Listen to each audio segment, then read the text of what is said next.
రంగారెడ్డి జిల్లా చేవెళ్ల మండలం మీర్జాగూడ గేటు వద్ద జరిగిన ఘోర రోడ్డు ప్రమాదంలో 19 మంది దుర్మరణం చెందారు. ఘటనలో మరో 24 మంది గాయపడ్డారు. వికారాబాద్ జిల్లా తాండూరు నుంచి హైదరాబాద్ కు 60 మంది ప్రయాణికులతో వస్తున్న ఆర్టీసీ బస్సును ఎదురుగా వచ్చిన కంకర్ టిప్పర్ ఢీకొట్టడంతో ఈ దారుణం చోటు చేసుకుంది. చనిపోయిన వారిలో 13 మంది, క్షతగాత్రుల్లో 12 మంది మహిళలు ఉన్నారు. ఘటనలో తాండూరుకు చెందిన ఒకే కుటుంబంలో 3 అక్కా చెల్లెళ్లు చనిపోయారు. మరో కుటుంబానికి చెందిన తండ్రి, కుమార్తె, ఓ చిన్నారి మృతి చెందారు. ఇంకో కుటుంబానికి చెందిన భార్యాభర్తలు ప్రాణాలు కోల్పోయారు. ప్రమాదంపై రాష్ట్ర ద్రౌపది ముర్ము, ఉపరాష్ట్రపతి రాధాకృష్ణన్, ప్రధాని మోదీ తీవ్ర దిగ్భ్రాంతి వ్యక్తం చేశారు. మృతులకు ఒక్కొక్కరికి 2 లక్షల రూపాయలు, క్షతగాత్రులకు 50,000 రూపాయలు చొప్పున ఎక్స్గ్రేసియా ప్రధాని ప్రకటించారు. రోడ్డు ప్రమాదంలో గవర్నర్ జిష్ణుదేవ్ వర్మ, సీఎం రేవంత్ రెడ్డి తీవ్ర ఆందోళన వ్యక్తం చేశారు. రాష్ట్ర ప్రభుత్వం తరఫున మృతులు ఒక్కొక్కరికి 7 లక్షలు, గాయపడిన వారికి 2 లక్షలు పరిహారం ఇవ్వనున్నట్లు రవాణా శాఖ మంత్రి పొన్నం ప్రభాకర్ ప్రకటించారు.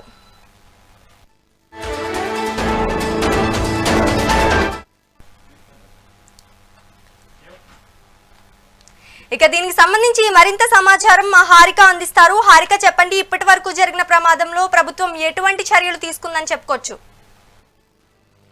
రైట్ శ్రీజ, అంటే ప్రస్తుతం ఈ రంగారెడ్డి జిల్లా చేవెళ్ల మండలం దగ్గర జరిగిన ఈ మిర్జాగూడ గేట్ దగ్గర జరిగిన ఈ రోడ్డు ప్రమాదం ఏదైతే ఉందో దాదాపు 19 మంది చనిపోయారు. అందులో 19 మందికి పోస్ట్ మార్టం చేసి వారి వారి కుటుంబాలకి అప్పచెప్పారు.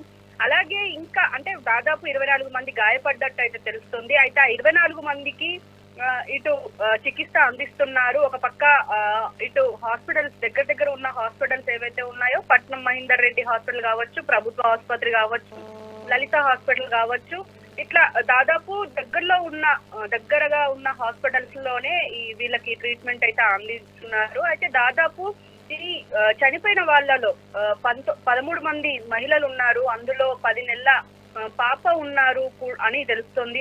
అలాగే ఇంకో పక్క 2 టీచర్లు, ప్రవీణ అని అలాగే జయసుధ అని 2 టీచర్లు ఉన్నారు. అలాగే విద్యార్థులు ఉన్నారు. ఇక్కడ కోటి ఉమెన్స్ కాలేజ్ విద్యార్థులు, 3 అక్క చెల్లెళ్ళు, ఒకే కుటుంబానికి చెందిన 3 అక్క చెల్లెళ్ళు ఉన్నారు. ఇలా దాదాపు 4:30కు తాండూరు నుంచి 4:30కు బయలుదేరిన బస్సు 6:30 ప్రాంతంలో ఆ టైంలో ఇక్కడ మిర్జాగూడ గేట్ దగ్గర ఈ యాక్సిడెంట్ సంభవించడం. అయితే దీనికి ప్రధాన కారణాలు మాత్రం అతివేగం, అలాగే డ్రైవర్ నిర్లక్ష్యమే అని చెప్పేసి మాట్లాడుకోవాలి. ఎందుకనంటే ఇప్పటికే అంటే ఈ ట్రక్ డ్రైవర్ ఎవరైతే ఉన్నారో వాళ్ళకి ఒక స్పీడ్ లిమిట్స్ ఉండవు.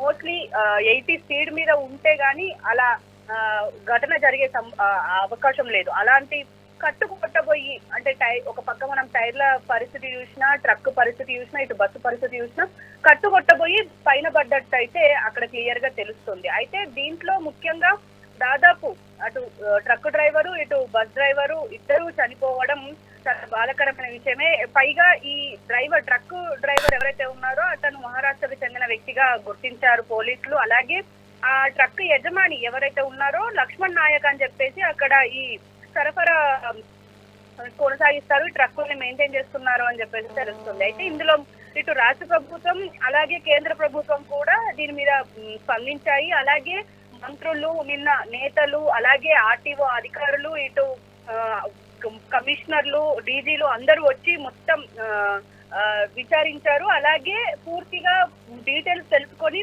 నెక్స్ట్ ఏ స్టెప్ తీసుకోవాలన్న దాని మీద ఇంకా ఆలోచన చేస్తాము. ఖచ్చితంగా ఆ రోడ్డు మీద ఆల్రెడీ కోర్టులో కేసు ఉంది. ఎందుకంటే నేషనల్ గ్రీన్ ట్రిబ్యునల్ కేసు వేసింది. అలాగే ఇటు అంటే చుట్టుపక్కల పర్యావరణానికి దెబ్బతింటది రోడ్డు వెడల్పు చేస్తే అని చెప్పేసి ఈ కేసు నడుస్తుంది అని చెప్పి ఇప్పుడు ప్రస్తుతం ఉంది. అయితే ఆ కేసు కావాలనే చూపిస్తున్నారు. అసలు ఎలాంటి కేసు అవసరం లేదు, రోడ్డు హ్యాపీగా వైడ్ చేసుకోవచ్చు, వెడల్పు చేసుకునే అవకాశం ఉన్నప్పటికీ ఎందుకో చేయట్లేదు.